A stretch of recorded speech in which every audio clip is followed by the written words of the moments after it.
Hey, what's up, guys? This is my first ever video, just breaking down fights, and yeah, I wanted to run through this whole UFC 284 card, give my takes on it, and at the end of this video, I'll have three different bet slips for you guys. One that's super conservative and that I think has a really high probability of hitting. Another one that's moderate, and the last one will kind of be like a lotto parlay. But all right, so kicking off the early prelims, we got Zubaira Tukhugov versus Elvis Brener. Yeah, I'm 100% going with Zubaira here. He's the minus 500 favorite, and his original opponent was supposed to be Joel Alvarez, but I believe Joel got hurt, so he's fighting Elvis Brener, who's making his UFC debut. Massive step down in competition. Zubaira is pretty well rounded everywhere. With that fight with Hakeem Dawodu, I know Hakeem didn't look great his last fight, but Zubaira was standing with him for a majority of the fight. He was relentless with the takedowns. He just showed he's a pretty well-rounded fighter. So I'm going with Zubaira. You got Shane Young versus Blake Builder. Shane Young is a CKB athlete. He is 13-6 and he's sitting at a minus 134 right now. Blake Builder is plus 114 and he is 7-0-1.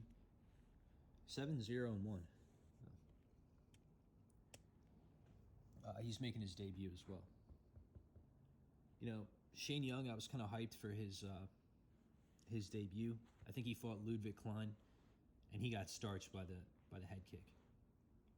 And in hindsight, that's not really a bad loss because we saw what Ludwig Klein did to Mason Jones. But even after that, he lost to Omar Morales, I think, and I think it's make or break for him. This fight is his UFC career is on the line right here, so he's going to be coming in, really hungry. Blake Builder, on the other hand, he had a really solid performance on Dana White's Contender Series.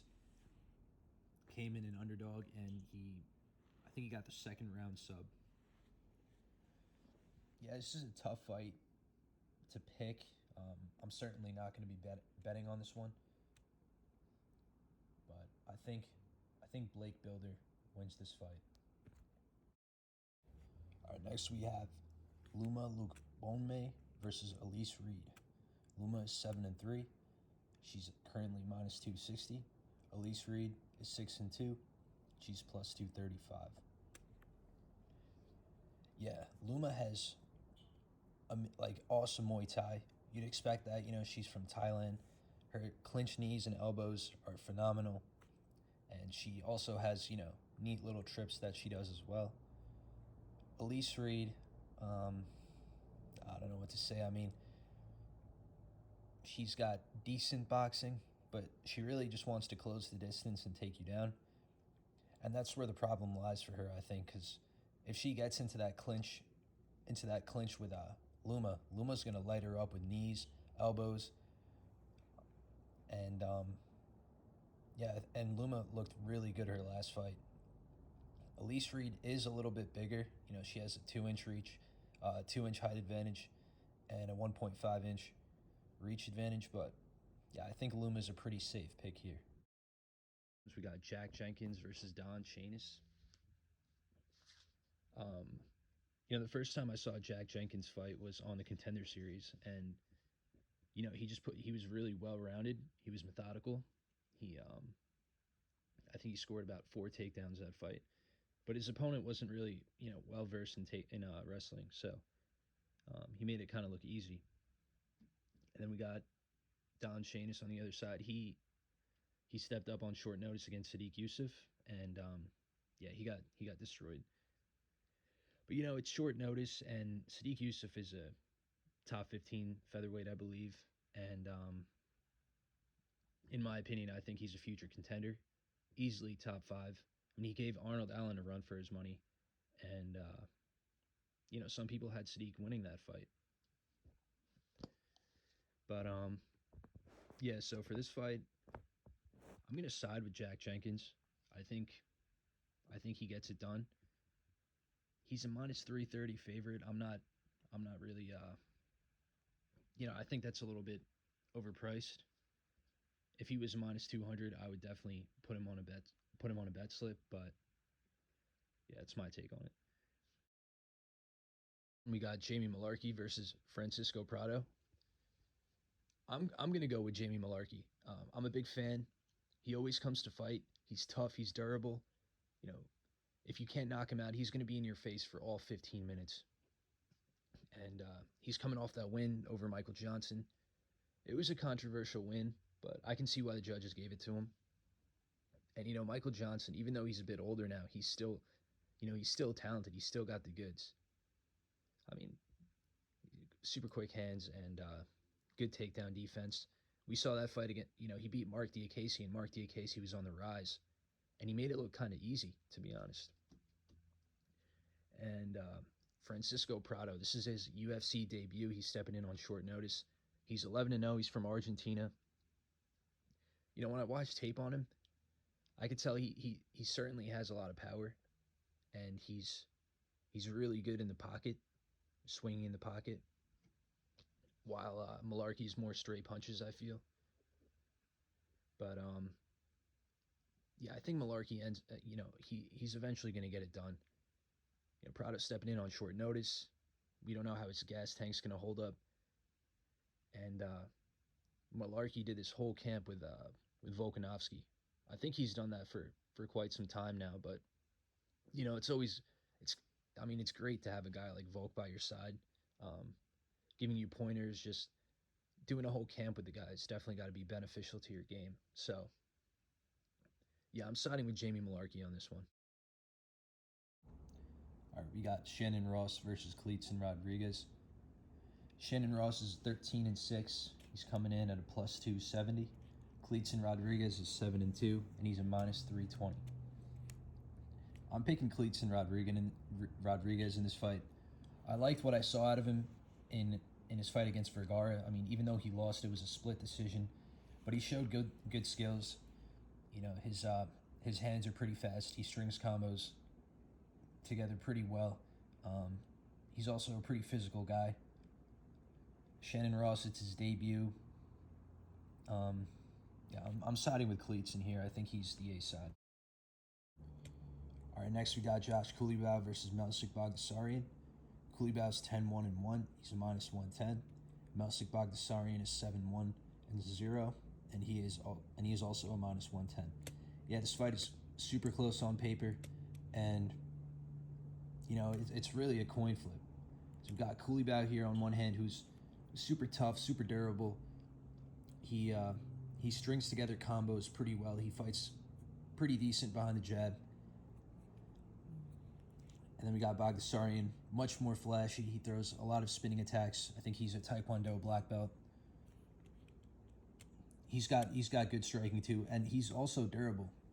I became a fan when I watched him when he was on the Contender Series. I think that was 2 seasons ago. He put in a really good performance, and then, I think his debut fight, he got a spinning heel kick, where he finished the guy. Really impressive, athletic dude. I think I'm going to go with Melsik Bagdasaryan here, but at the same time, I would not be surprised if Josh edges it out. We got Tyson Pedro versus Modestas Bukauskas. Tyson Pedro is 9-3, and Modestas is 13-5. I'm going to go with Tyson here. I think he, big power on the feet. He's got the Samoan chin, and he has good momentum right now. And also, you got to factor in that Modestas is coming back after a terrible injury, against Khalil Roundtree when Khalil oblique kicked him, and it looked like every single ligament in Modestas' knee was obliterated. It was terrible. So yeah, this is also another fight that I wouldn't necessarily bet on because Modestas is good. He can string combos together really well, and if he's healthy, I think he puts up a decent fight. Opening up the main card, we got Jimmy Crute 12-3, sitting at a minus 230 versus Alonzo Menefield 13-3, sitting at plus 195. I feel like this fight is upset potential written all over it because Menefield has that nuke in his hand. we saw what he did his past two fights. I mean, the Akhmedov fight wasn't really that impressive because, everybody finishes that guy. But he absolutely smoked Misha Serkinov. Given Serkinov's chin isn't what it used to be, and, he's kind of past his prime, but that was a brutal knockout. So, yeah, he's got power. He's, ferocious, and he's headhunting. Jimmy Crute, on the other hand, really underrated grappling.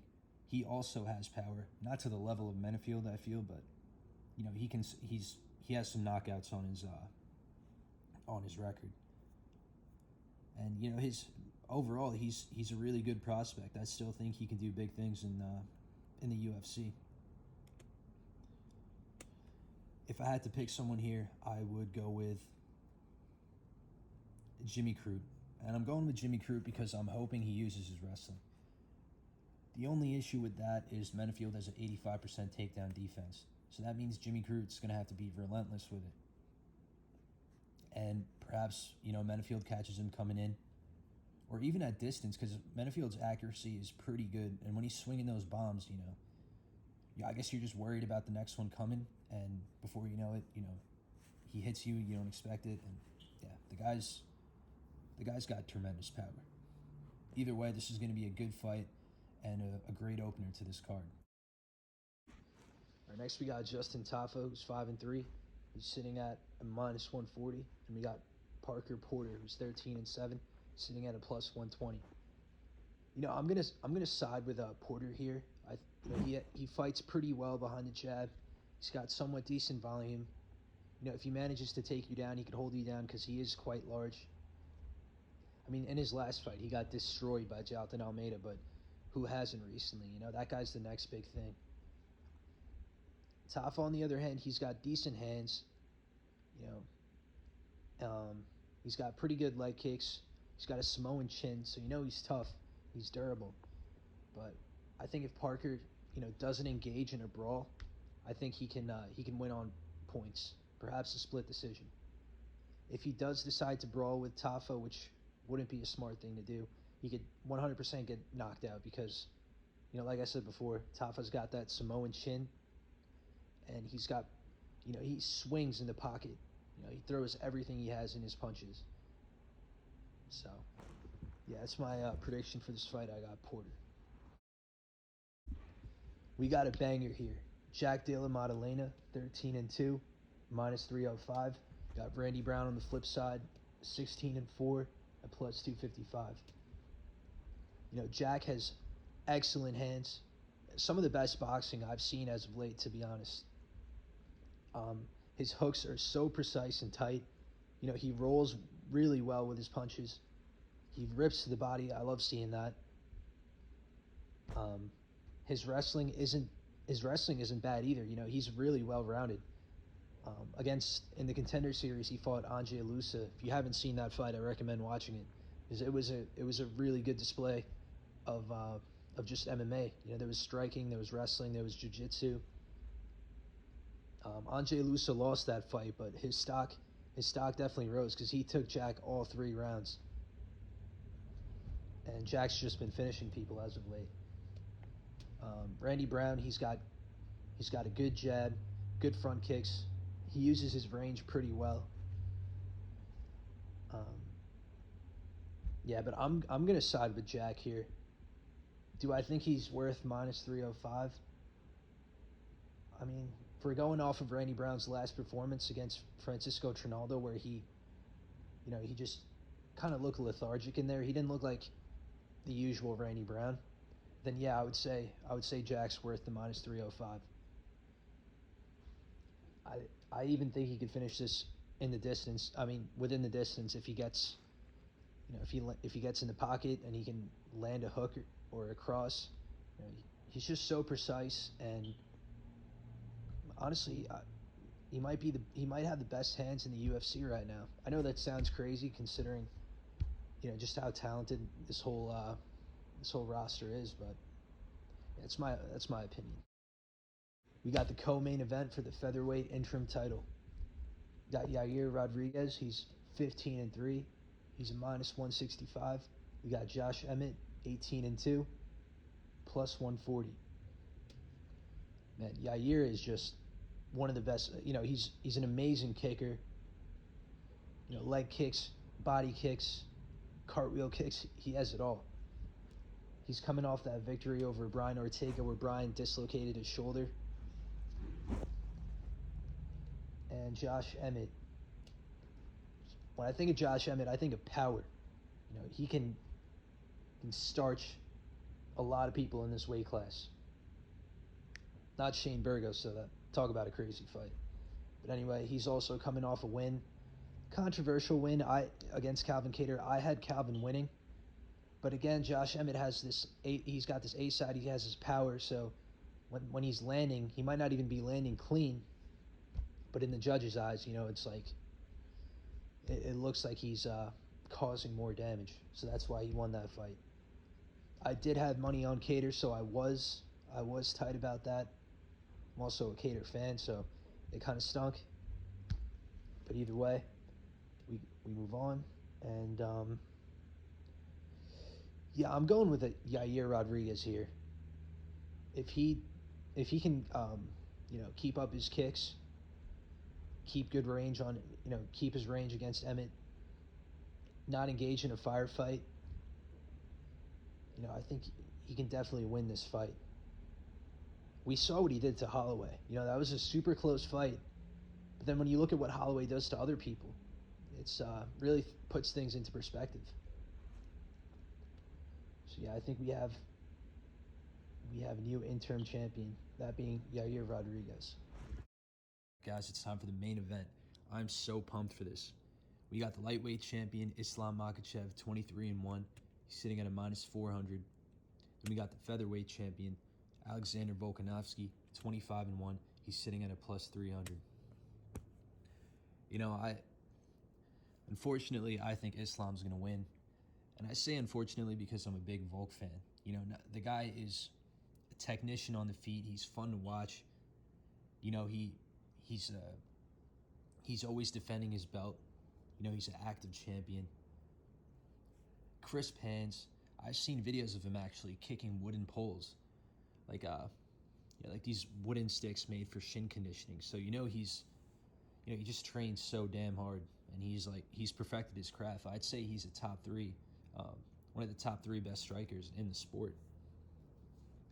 Islam, on the other hand, world-class grappler, phenomenal trips, suffocating top pressure, really good striking defense, although I think that's buffed up a little bit because, he's a Dagestani, and a lot of Dagestanis, their main prerogative is to take you down, tire you out, submit you, TKO via ground and pound.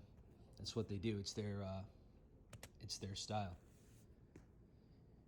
But yeah, this fight is pretty binary. Islam's going to want to try to take him down and do what I just said before, tire him out, etc. Volk, he's going to want to stay on the feet, pick him apart, be precise, do what he normally does, and do what's got him to the dance, and what's kept him on this great winning streak. I do think that if Islam isn't able to take him down, then Volk can most definitely win. But Islam took down Drew Dober, and I bring that up specifically because Drew is another short, stocky, fighter who, when you look at Drew Dober, you could just assume that it's hard to take that guy down just based off the way he's built. Islam did it no problem. I'm not saying it's going to be easier or harder to take down Volk. I'd assume it'd be harder. But yeah, I got Islam winning this fight. All right, guys, this isn't betting advice, but for my first parlay, it's going to be the safe conservative one. It's Luma Lukbulme, Jack De La Maddalena, and Zubaira. My moderately safe bet would be Islam Makhachev, Yair Rodriguez, Melsik Bagdasaryan, and Tyson Pedro. And finally, for the Lotto parlay, the two underdogs I would add in are Parker Porter and Alonzo Metafield. You could add them into any of the first two bets I gave you guys. All right, thanks for tuning in. I'll see you for the next card.